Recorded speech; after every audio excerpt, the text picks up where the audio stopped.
Salut les amis, je sais pas si vous saviez, mais j'ai été invité à Paris pour ma chaîne YouTube avec le Creator Collective. En fait, c'est un regroupement de YouTubeurs et ça permet d'échanger. Donc, on est de différents milieux et on va pouvoir essayer de voir ce qu'on pourra améliorer, ainsi de suite. Il y avait une discussion pendant 1 heure avec comment marche l'algorithme YouTube, savoir quelques infos, ainsi de suite. Ça sera dans une prochaine vidéo parce que je suppose que ça vous intéresse et moi j'ai trouvé que c'était très intéressant. Donc je vous en parle dans une future vidéo. Mais là, le sujet, c'est qu'il y avait aussi Camille LV, une youtubeuse. Alors je ne sais pas si vous connaissez, mais elle a 700 000 abonnés. Si vous ne connaissez pas, ben, elle fait du divertissement. Je vous conseille d'aller voir. Et l'idée, c'était une interview pour savoir ben, comment elle avait commencé sur YouTube, comment elle s'organisait. Elle nous a parlé aussi, par exemple, combien pouvait coûter une miniature YouTube. Moi, je savais même pas qu'il y avait des mini-makers, par exemple. Elle nous a parlé aussi le coût d'un montage vidéo et plein de choses, donc comment elle préparait ses tournages, et ainsi de suite. Donc, si ça vous intéresse, bah, c'est juste après. Et donc, merci Camille, parce que c'était très intéressant. Bien sûr, je lui ai demandé si je pouvais filmer cette interview et la partager. Elle m'a dit, il n'y a pas de problème. Donc, c'est parti, je vous montre ça. Tous. On est ravis de t'accueillir du coup. Merci d'avoir répondu présent. Pour vous donner un petit ordre, j'ai préparé quelques questions côté YouTube et puis ensuite on vous laissera à nouveau poser des questions à Camille pour voir comment elle peut vous aider à travers son parcours. Donc juste pour te présenter, parce que je ne sais pas si tout le monde te connaît dans la salle, tu es créatrice de contenu, tu as une chaîne d'entertainment principalement. Enfin, exactement, c'est ça, tu fais des formats d'entertainment.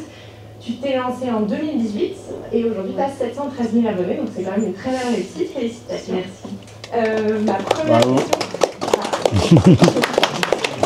Tu mérites. Ma première question, c'est très simple. Pourquoi et comment tu t'es lancé sur YouTube, tout simplement? Moi, j'ai toujours adoré la vidéo, le format vidéo de façon générale. J'ai eu ma première caméra quand j'étais en CM2 que mon grand-père m'avait offert. Et je filmais un peu tout et du coup, naturellement, un jour, j'ai publié sur YouTube. J'ai eu plusieurs chaînes avant celle qui existe depuis 2018. Je les ai supprimées parce que le regard des gens quand t'es au collège et tout, voilà. Mais j'ai persisté et puis finalement en 2018 j'ai créé ma chaîne qui est toujours active aujourd'hui et c'est comme ça que je me suis retrouvée là. Donc c'est un peu depuis le début tu t'es toujours dit je vais commencer parce que c'était assez naturel. Ouais, c'était vraiment la logique, je filmais vraiment tout autour de moi. Je faisais des petits scénarios, des petits courts-métrages avec mon frère, ma soeur. Trop bien. Et du coup, tu dirais que c'est quoi ton plus gros challenge en fait en faisant ça? Parce que tu dis que tu as eu plusieurs chaînes. Qu'est-ce qui t'a fait arrêter par exemple une chaîne et en relancer une nouvelle? Et comment tu t'es dit en fait je continue même si on sait qu'au début c'est pas toujours évident de se lancer? Surtout que visiblement tu as commencé un peu jeune aussi avant cette chaîne-là. Donc, le plus gros challenge c'est affronter le regard des autres parce que c'est ce qui a fait que j'avais supprimé mes premières chaînes YouTube. Donc faut vraiment passer outre, surtout quand c'est des âges, le collège où tout le monde n'est pas forcément mature et où les gens sont moins sympas. Mais à notre âge, je pense qu'il faut juste faire ce qu'on a envie et peu importe le regard des autres. Et puis on a des objectifs aussi plus précis. Là, je vois qu'il n'y a pas de très jeunes dans la salle, donc tout le monde a une raison de se lancer sur YouTube, un objectif à suivre, donc il faut juste agir, quoi. Ouais. Ok. Et du coup, aujourd'hui, alors je vais juste changer la slide pour montrer, parce que j'ai fait une petite capture d'écran de ta chaîne pour montrer un peu c'est quoi le type de dernière vidéo que tu as posté. Du coup, aujourd'hui, tu as quand même une chaîne qui est principalement entertainment, tu as des types de formats un peu différents, tu as des formats qui sont très travaillés, comme ce que tu as pu faire par exemple pour High School Musical, où tu as refait un passage, une scène de High School Musical avec un autre créateur qui s'appelle Lizzie. Tu as aussi ta dernière vidéo où tu vas carrément dans le setup de le meilleur pâtissier pour faire des faux cakes, savoir quel objet est un cake et quel objet ne l'est pas. Puis des formats un peu plus light dans ton studio où tu vas avoir des colis ou des valises, etc. Tout ça dans un univers qui est quand même, je trouve, extrêmement marqué aussi visuellement. Tu as une patte, tu es très colorée, pop, etc. Comment toute cette patte, tu l'as trouvée? Est-ce que c'est quelque chose que tu as eu depuis le début? Comment tu l'as développée? Et comment ta créativité et tes formats, tu les trouves au quotidien? Alors pour le côté très coloré et tout, c'est vraiment partie juste de mes goûts. C'est que moi j'adore les couleurs et ça depuis toujours. Donc c'était assez naturellement que ça c'est devenu ma DA en fait. Quand j'ai eu un studio, naturellement je l'ai pas enviolé. Et puis et c'est vrai que c'est quelque chose qu'on me dit beaucoup et qu'on retrouve beaucoup, donc déjà je suis contente que ça se voit et que ça fasse partie de ma patte justement. Et pardon, j'ai oublié le... Non, comment aujourd'hui tes idées, comment tu développes ta créativité et c'est quoi, voilà, comment tu travailles ces idées de format, comment tu amènes un nouveau format, etc. J'ai testé beaucoup de choses. Vraiment, quand on se lance, il ne faut pas hésiter à aller sur un peu tous les terrains, voir ce qui prend pas. Des fois, il y a des formats où j'aurais jamais misé dessus, comme les colis perdus, et ça a super bien marché. Et il y a des formats auxquels on met plus de temps, plus d'argent, auxquels on croit beaucoup et qui ne fonctionnent pas forcément, donc il ne faut pas hésiter à tester un peu tout. Et pour trouver un peu d'inspi, etc., moi je suis quelqu'un de très visuel et coloré, justement comme on disait juste avant. Du coup, c'est vrai que des fois, quand j'avais des pannes d'inspi, je sortais et j'allais chez Emma, Cultura, tous ces magasins voire même des magasins de jouets, puisque ça va aussi avec mon univers du divertissement justement.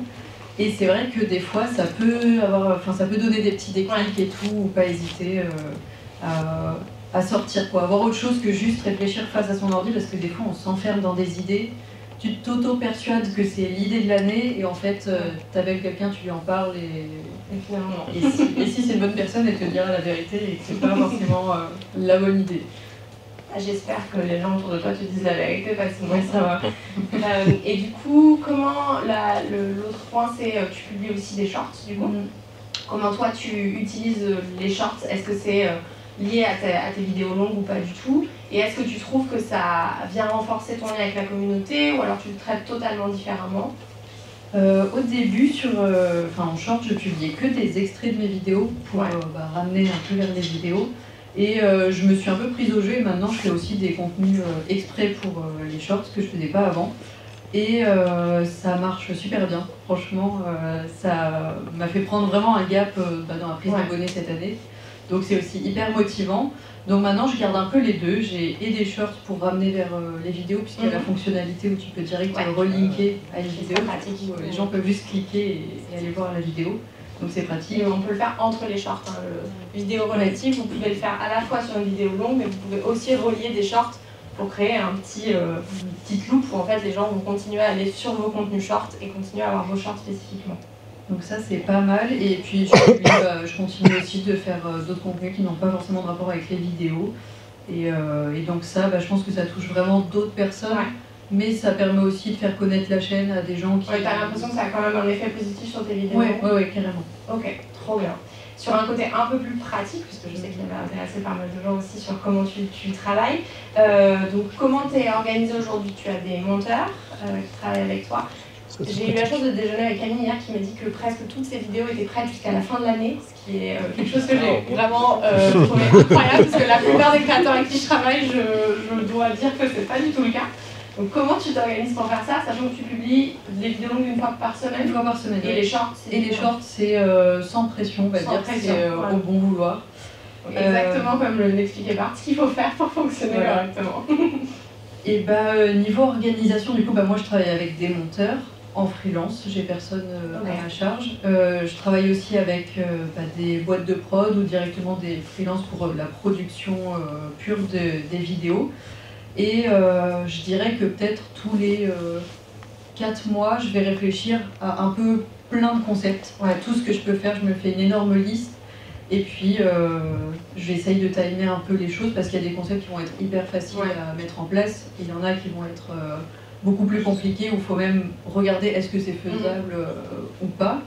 Est-ce que c'est faisable financièrement? Est-ce que j'ai les ressources pour faire ça? Est-ce que ça a déjà été fait? Je tape tout sur YouTube pour essayer de voir un peu si ça a déjà été fait, comment et comment je peux faire ça différemment. Et, mais de façon générale, j'essaie quand même d'avoir des contenus, des concepts originaux. Non, et puis vraiment s'imposer ces phases de réflexion, pas forcément trop rapprochées, parce qu'une fois par semaine, je trouve, pour moi en tout cas, c'est suffisant. Je vais trop rebondir sur l'idée de la semaine précédente, etc. Alors que là, au moins, je m'impose une grosse session. Il faut être inspiré, après, voilà, ça vient ou ça vient pas, mais Et puis ça permet vraiment après de passer vraiment à la mise en pratique de tous ces concepts. Et puis après, un jour on a de l'avance et on est super content. Bah, tant mieux, heureusement pour toi, on est ravis. Très techniquement parlant, donc tes monteurs, tu les envoies. Est-ce que tu as même pour monter tes shorts, etc., c'est quoi le type d'outils ou de logiciels que tu vas pouvoir utiliser au quotidien? Est-ce que tu as des préférences pour les shorts, du coup, ça c'est moi qui m'occupe de tout parce que j'aime bien, c'est aussi mon petit kiff de faire ça.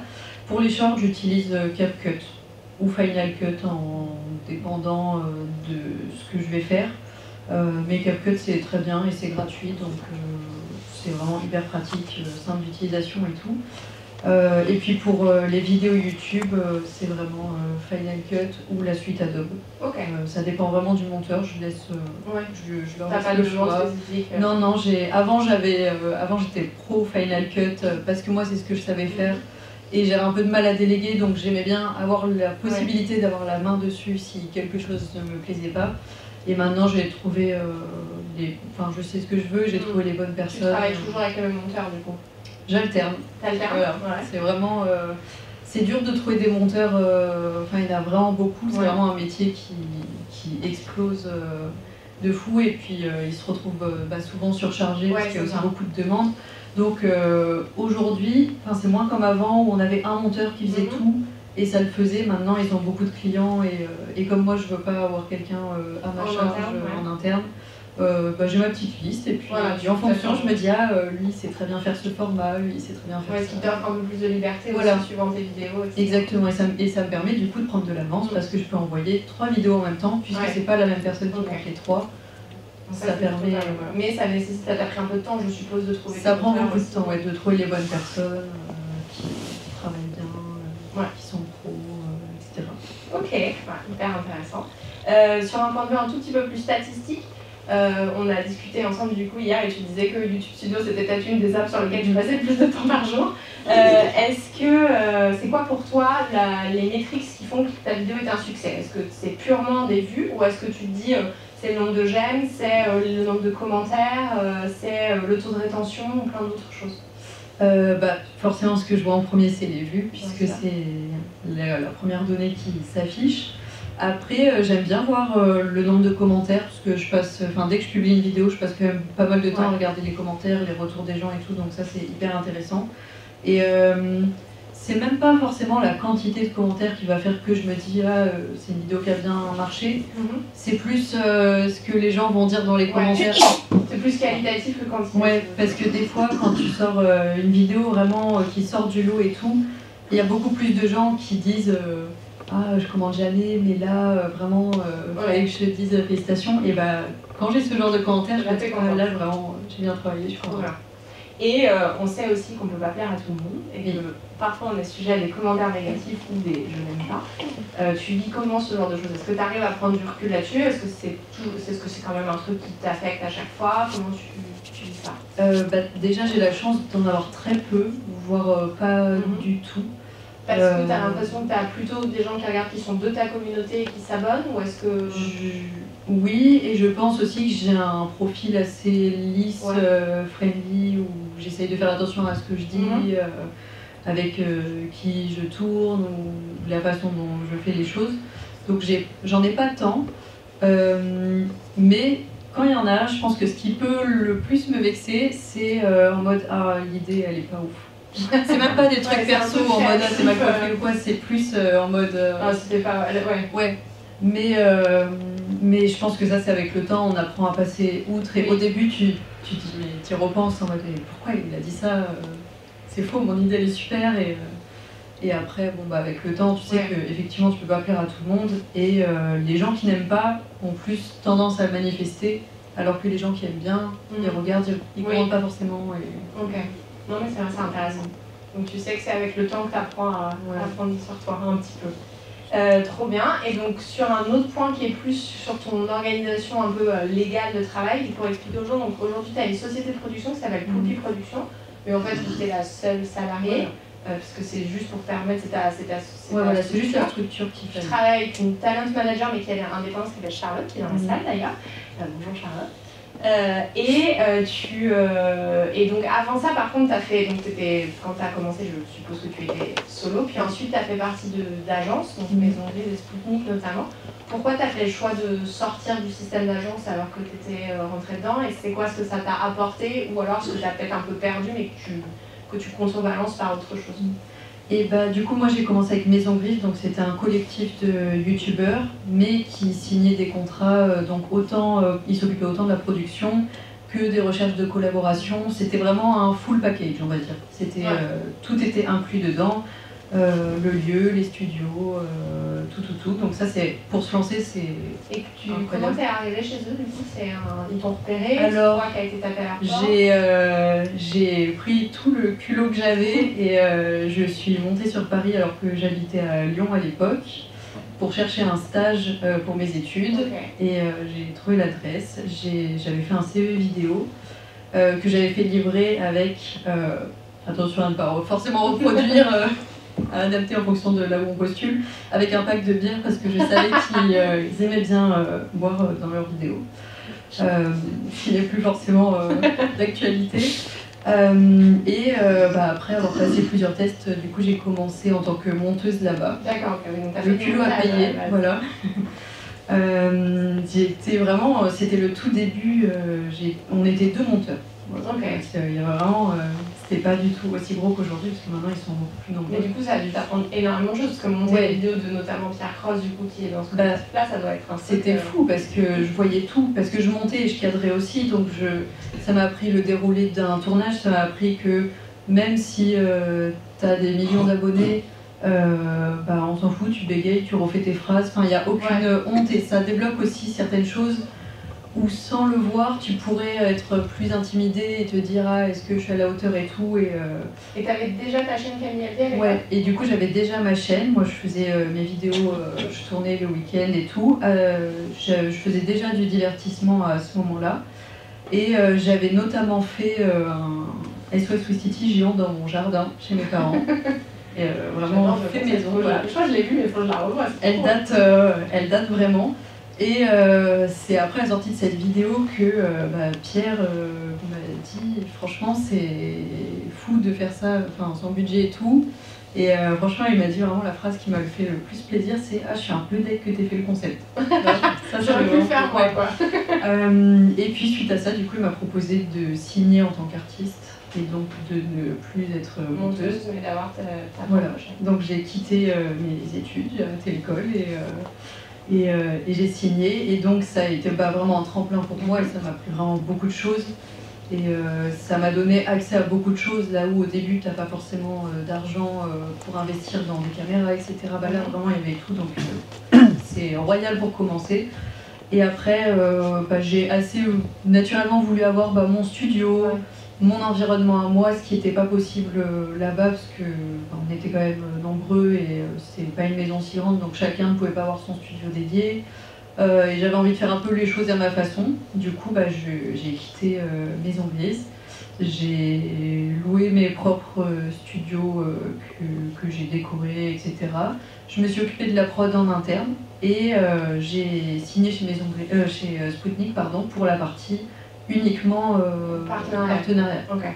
Donc je suis passée du full package au package plus light où du coup il s'occupait que des partenariats. Et puis c'est là-bas que j'ai fait la rencontre de Charlotte qui du coup a quitté Spoutnik un jour. Et c'était une évidence de la suivre et c'est un domaine où c'est quand même dur de rencontrer les bonnes personnes avec les bonnes intentions et tout. Et si je peux vraiment donner un conseil, c'est garder vraiment l'entourage qui est bien, qui nous fait du bien quoi. Donc naturellement je suis partie, je l'ai suivi et donc voilà. Trop bien, merci beaucoup. Je vais laisser la place aux questions. Est-ce que vous en avez pour Camille éventuellement? Vas-y, je comprends. Bonjour. Bonjour. Je suis très heureuse d'avoir entendu ce que tu viens de dire parce que je suis... On m'entend? Oui, t'inquiète. Parce que je suis en plein questionnement parce que c'est vrai que je suis obligée de m'occuper de tout. Je vais pas te mentir, ça me fatigue. C'est l'impression de perdre. Comment en fait ça t'a impacté, comment le fait d'avoir de te concentrer que sur ta créativité? Ça a amélioré la qualité de tes vidéos, ça a eu un impact sur les vues, et en conséquence agrandir ta communauté et même avoir plus de partenariats. Ouais, bah exactement, en fait le montage c'est du temps plein pour répondre aux critères d'aujourd'hui qui ont vraiment augmenté, où il y a des attentes beaucoup plus poussées et où il y a un moment où on ne peut pas prétendre savoir tout faire aussi. Donc si on a les moyens de le faire, ça peut être bien de déléguer ou au moins de commencer doucement, de déléguer un montage par mois, un montage tous les 2 mois ou de faire ce qu'on peut faire avec notre budget. Mais c'est vrai que ça a permis de passer beaucoup plus de temps sur la partie mise en place des concepts, création pure, même tout ce qui va autour, relayer la vidéo sur les autres réseaux, créer, faire les fameux shorts pour relinker, etc. Ça prend quand même du temps et c'est des choses que je pouvais pas faire quand je faisais mon montage, ma production et quand je faisais tout. Mais c'est très dur de déléguer aussi parce qu'il faut accepter que ça soit forcément moins bien fait que par toi parce que les gens sont pas dans ta tête. Donc au début c'est pas évident et puis au fur et à mesure on lâche prise et on apprend à faire confiance. Vas-y. J'ai une question sur les miniatures, tu les délègues aussi du coup? Oui, ça pareil, au début je faisais moi-même et puis... Et t'as vu un changement? Ouais, vraiment. Ouais. En fait, ça c'est vraiment un métier qui a tellement évolué par rapport à avant où on mettait juste un détour blanc, une flèche rouge et ça passait. Maintenant, c'est presque des affiches de films. Et franchement, s'il y a un endroit où il faudrait investir, même avant même de prendre un monteur, pour moi c'est un media maker. C'est vraiment lui qui va faire la différence. Particulièrement dans ton domaine. Oui, dans mon domaine en tout cas. Marc vous expliquait tout à l'heure que c'est vrai que c'est un des points. Il y a par exemple dans le blog des créatrices du type Marie NLP qui ne font aucune vignette, qui en fait postent une photo et ça marche très bien. Mais c'est aussi suivant votre domaine et comment les choses évoluent. Dans le domaine de l'entertainment, c'est évident que c'est des choses qui sont très travaillées. J'aurais 2 questions à te poser. Avant tout, bien bravo. Tu as exactement 100 fois plus d'abonnés que moi. Exactement 100.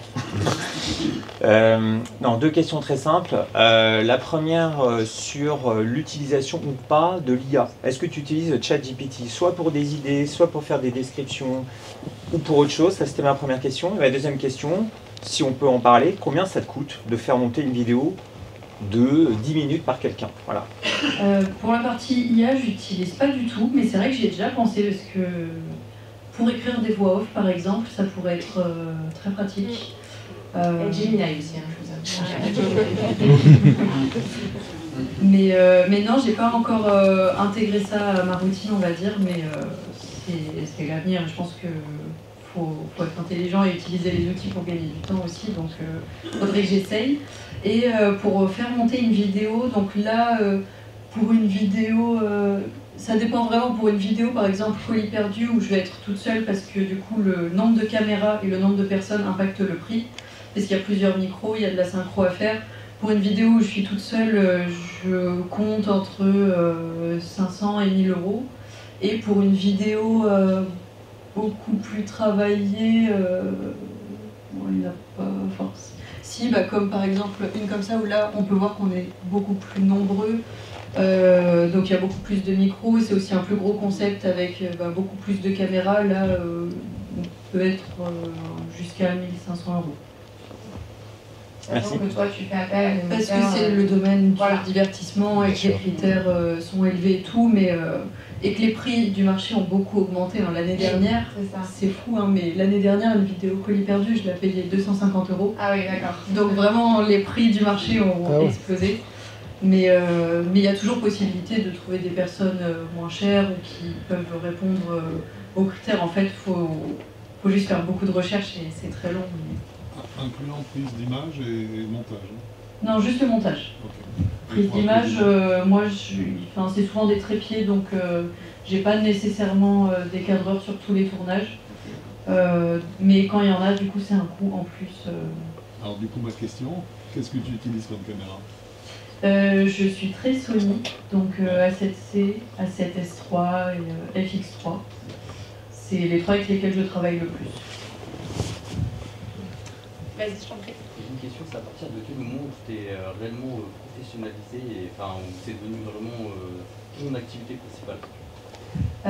Du coup, j'ai eu la chance que ça devienne mon activité principale dès que je suis arrivée chez Maison Grise et que j'ai signé ce fameux contrat d'artiste, alors que ça me rapportait même pas encore d'argent, mais j'étais quand même déjà dans le lifestyle de je viens tous les jours à Maison Grise, je tourne mes vidéos, je fais mon montage, etc. Donc j'ai vraiment pris le pli assez vite. Et le moment où vraiment j'ai quitté Maison Grise et que j'ai fait ma propre structure et tout, c'est là où vraiment tu te dis ah ok, c'est un vrai métier, il y a beaucoup de choses à s'occuper quand t'es pas materné, on va dire, par tout le monde autour. Et c'est vraiment à ce moment-là où ça se corse un peu parce qu'il y a d'autres métiers dans le métier où il faut savoir faire de la compta, il faut savoir faire du recrutement, du management, enfin plein d'autres choses. Et quelle était la taille de ta chaîne au moment où tu as signé chez Maison Grise? Je devais avoir moins de 1000 abonnés, je pense. Et c'est, en vrai, je pense que tu as un parcours très spécifique. Oui. Et que tu es rentré en tant qu'employé, tu as une visibilité auprès d'un autre créateur assez exposé. Mais c'est hyper intéressant comme parcours parce que ça prouve que parfois c'est aussi par des portes un peu détournées qu'on peut avoir accès à ce type de choses. Et je sais qu'il y a des agences qui recherchent justement des profils un peu plus petits aujourd'hui pour pouvoir les aider à grandir et continuer à se développer. Donc, oui, complètement. Et puis quand je parle à d'autres créateurs, même de mon entourage, personne n'a le même parcours. Oui, tout le monde a un parcours atypique à sa façon. Il y en a qui ont pété grâce à une vidéo qui a été un buzz. Et il y en a qui, par exemple, il y en a qui ont pris le plus de temps, mais qui au final sont au même niveau. Enfin, c'est vraiment... il y en a qui ont direct été dans des structures, d'autres qui ont toujours été tout seuls et qui le sont encore aujourd'hui. Donc c'est vraiment... chacun fait son parcours et il n'y a pas de normes. Il y a 1000 portes d'entrée différentes en fait. D'accord. Est-ce qu'il y a encore une question? Non, c'est bon? Moi j'en ai une dernière pour conclure notre échange. C'est quoi pour toi le meilleur conseil qu'on t'ait donné en tant que créatrice de contenu? Il y en a eu plein. Tu peux nous en donner plusieurs si tu sais pas. Alors, un conseil, pas forcément des plus fun, mais des plus utiles, je pense que j'ai reçu, c'est savoir s'entourer pour le côté administratif, etc. Vraiment, on nous apprend rien quand on se lance en freelance. Oui, où voilà, c'est pas forcément évident, etc. de prendre ton assurance, RC Pro, un comptable, je sais pas quoi et tout. Donc ça, vraiment, ne pas hésiter à demander de l'aide sur tous ces aspects moins créatifs, mais qui font partie... Et toi, tu fonctionnes comment aujourd'hui là-dessus? T'as des gens, tu prends un cabinet externe? Et à l'époque, du coup, c'était pas pareil, puisque j'étais en freelance, mais aujourd'hui, maintenant que j'ai une structure de société, je suis obligée d'avoir un expert comptable qui s'occupe de ça, et puis un assureur qui s'occupe aussi. Par exemple, je sais qu'il y a notamment Juju KitKat, dont la maman est une ancienne comptable, donc par exemple c'est sa mère qui fait très souvent les parents, mais au-delà de ça, très souvent mes parents m'aident bien. Les parents sont toujours une très grande aide, souvent quand on a la chance. Je les appelle très souvent pour leur dire j'ai reçu ce courrier, je ne sais pas ce que ça veut dire, mais très souvent ils ne savent pas. Après je pense que c'est même quand tu n'es pas créateur de contenu. En fait voilà, c'est tellement spécifique. Et comme autre conseil, je dirais de vraiment rester soi-même et de ne pas essayer de jouer un rôle devant la caméra, ce qui peut être très tentant au début. Parler plus fort, être plus... En fait, tout se ressent. Et c'est les vidéos que j'ai le plus kiffé tourner sur le moment qui marchent le mieux. Ok. C'est quand tu prends du plaisir devant la caméra qu'après les gens le ressentent. Ouais, c'est fou. Je sais pas s'il y a un vrai lien de cause à effet. Mais en tout cas, dans les faits aujourd'hui, je peux dire que les vidéos qui marchent le mieux, c'est vraiment celles sur lesquelles le tournage a été vraiment naturel. Et par exemple, si tu as des vidéos dans un studio qui sont prévues, mais tu es d'un super mauvaise humeur, est-ce que tu y vas quand même? En fait, ça dépend. Si c'est une vidéo solo dans mon studio, je peux me permettre de repousser. Si on a loué un lieu et tout... Non, mais là, c'est exactement comme le reste. Mais même si j'ai le Covid, j'y vais. Non mais ok. Un grand merci Camille, franchement c'était passionnant, j'espère que ça vous a plu. Merci beaucoup. Merci à tous. Donc maintenant... J'espère que cette interview vous a plu, en tout cas moi ça m'a vraiment plu, j'ai trouvé que c'était super intéressant. Il y a eu plein de bonnes questions qui étaient posées. À la fin de l'interview, il faut savoir qu'on pouvait discuter avec Camille, on a discuté, elle m'a donné des conseils et ainsi de suite. J'ai trouvé que c'était vraiment super sympa, j'avoue que j'aurais voulu rester une journée de plus à discuter. Merci Camille aussi, parce qu'il faut savoir que je lui ai demandé un autographe pour ma fille. Et elle m'a fait un petit autographe, ma fille est ravie. Donc si tu regardes cette vidéo, sache Camille que tu as fait une heureuse. Et puis voilà, ben, reste accessible comme tu es, ne change pas. Et puis moi je vous dis à très bientôt, surtout vous l'aurez compris, si vous voulez aider ma chaîne, eh ben, un petit j'aime, un petit commentaire, un petit partage, eh ben, ça aide. Donc je compte sur vous et vous abonner aussi bien sûr. Allez, ciao, merci beaucoup. Allez, bye bye.